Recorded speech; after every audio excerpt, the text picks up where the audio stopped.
Welcome to day 1487 of What's She Up To Now. Not playing with a full deck or heart wall or shields of protection.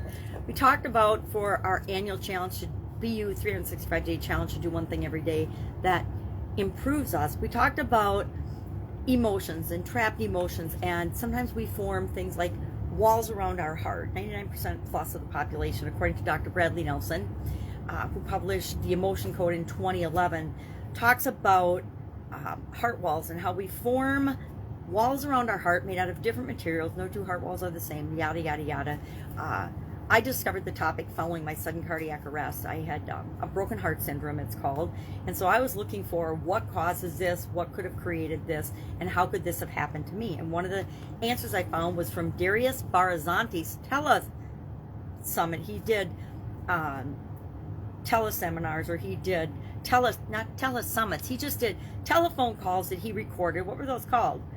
I don't remember what we used to call them, but back in the day when we didn't have video or access to video like we do now. And so he would do a phone call interview and record that and share that online, because you could share that online relatively easily back in 2011. Now we can do video, but back then there was only audio available. And the technology and easy sharing, etc. So I had discovered on one of his calls, one of the people he was interviewing was Dr. Bradley Nelson. And he had just written the book. It came out in 2011, which was right after my sudden cardiac arrest, when I was studying and looking for answers.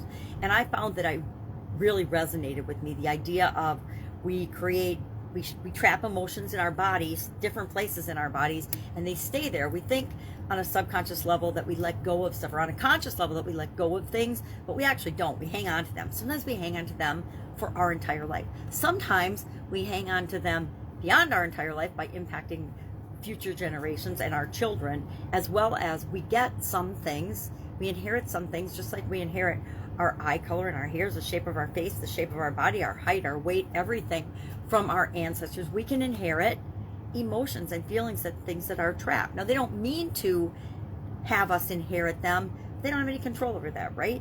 So sometimes things come to us that aren't even ours. They happen to our ancestors. And he has a whole process and it's very easy. It's a super simple process. You can do it on yourself, or he's got 500 practitioners now that do it, and you can do it remotely. You can find somebody around the world that can do it over the phone or through the internet nowadays with Zoom calls and things. So it's super easy. If you're curious about that, I say just Google it and find Dr. Bradley Nelson heart wall. You can just Google heart wall and you'll find the list of emotions and how to release trapped emotions, etc. The main thing is learn how to do muscle testing on yourself. There's lots of different ways to do muscle testing. You can do which way you lean. You can do your arm up or down, strong or weak. That's easier if someone else is doing it with you. But if you're doing it by yourself, my favorite muscle testing technique is the O's, the interlocking O's. If you ask a question and it's a yes, then it's strong and it's hard to break the O's. If I ask a question and say, my name is Bob, it's easy to break it, because my name's not Bob, my name is Sharon. So my name is Sharon. It's hard to break. My name is Sharon. Yeah, it is my name, so it's not going to break. My name is Bob. It breaks super easily because the answer is no, that's not true for me. And it's always what's true for you, not anybody else. Let's see if I can think of something that's true for me that might not be for other people. I will not tolerate infidelity. That's true for me. Some people might say, I'll tolerate infidelity, and it'll just pop right off. Well, see, I got no and yes, depending on how I ask the question. Some people will tolerate it. It's not a problem for them because it means something different to them than it does to me. So it's what is important to you, not what's important to anyone else. It's what does your subconscious, your feelings, it's all about you. Everything's all about us. I know that sounds really egotistical and selfish, but it's not. It's human to know that everything that we see and experience and feel is about our life experience here on the planet and how things make us feel. And our job, everybody's job, is to feel good, right? Our job is to feel good as we go through our life. So that's just my belief. You don't have to believe it if you don't want. So we talked about heart walls and shields of protection and how we protect ourselves and what we do with emotions that we don't really deal with. We just kind of stuff them down and don't deal with them. So that was a topic of our annual challenge today. We're focusing on emotional well-being this segment. Next segment will be mental well-being. So that'll be a good one. Because our physical, our mental, and emotional are so interconnected in who we are as beings. It's hard to separate them. Our idiom for supersize your business today was not dealing or not playing with a full deck. This is one of those idioms that I found it really interesting, and why I liked it and was attracted to doing this idiom today is because if you go on the internet and you Google it, one of the first things, and most of the responses you get are that George Dennis Patrick Carlin, the comedian, the stand-up comedian in 1965, used it to mean that somebody didn't have all their faculties. They were crazy or they weren't mentally fit. And from then on, that has been the main meaning and the main driver between not playing with a full deck.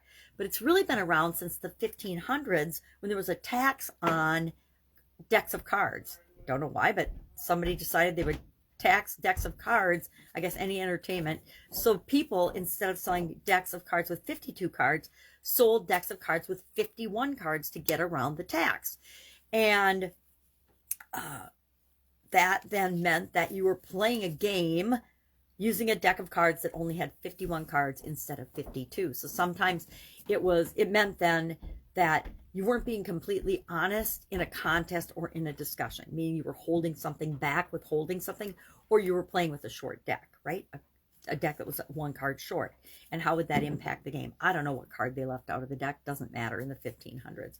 But I personally like that meaning better with respect to our businesses than I like judging people as not being as good as or as smart as or as qualified or as anything, or underestimating people. I think that so often people are underestimated in their lives and in the world, especially in the world of business, that meaning to me is a little bit offensive. Maybe because women in business get underestimated a lot. So we talked about that, and do people have experience with that particular idiom or expression? I thought that the deck of cards I picked was quite humorous. It's a deck of cards of go fish for my daughter, or not my daughter, my granddaughter. And there's a whale, there's whales, there's clams, there's crabs, there are fish, really pretty fish, seagulls, beavers, hammerhead shark, bears with fish in their mouth, turtles, frogs, and dragonflies. I thought it was interesting in that you could probably categorize people in these same categories if you were so inclined. Now, I personally don't love personality tests and things like that, especially when they're used to pigeonhole people. Now, we can use them as a learning tool to learn more about ourselves and how we interact with other people. But I think when they're used, they're definitely misused in the corporate world. Like not recently, I guess last year during COVID, I watched a documentary on the DISC test and where that came from, and was a little bit horrified at some of the negative ramifications. But it's true of everything else. There's positives and negatives to everything. There's positives and negatives to the internet. I'm a little more frustrated with the algorithms that are filtering information on the internet than I am the internet as a whole and as a tool for us. So that's it. That's all I've got today. I am catching up. The kids are going snowboarding, so I'm hanging with my granddaughter for the next 4 days to celebrate their 6th anniversary. They're married 6 years already. So baby and I are hanging out. She's 1 year old. She's barely a baby anymore. She's a toddler. She's toddling all around. I'm going to be hanging with her, but I still have work to do. So if I can help you in any way, ask. Otherwise, I'll be with you tomorrow just to let you know what's going on. It's a transition from the brick and mortar corporate world of business to the online world, and back and forth and back and forth. Have an absolutely awesome day.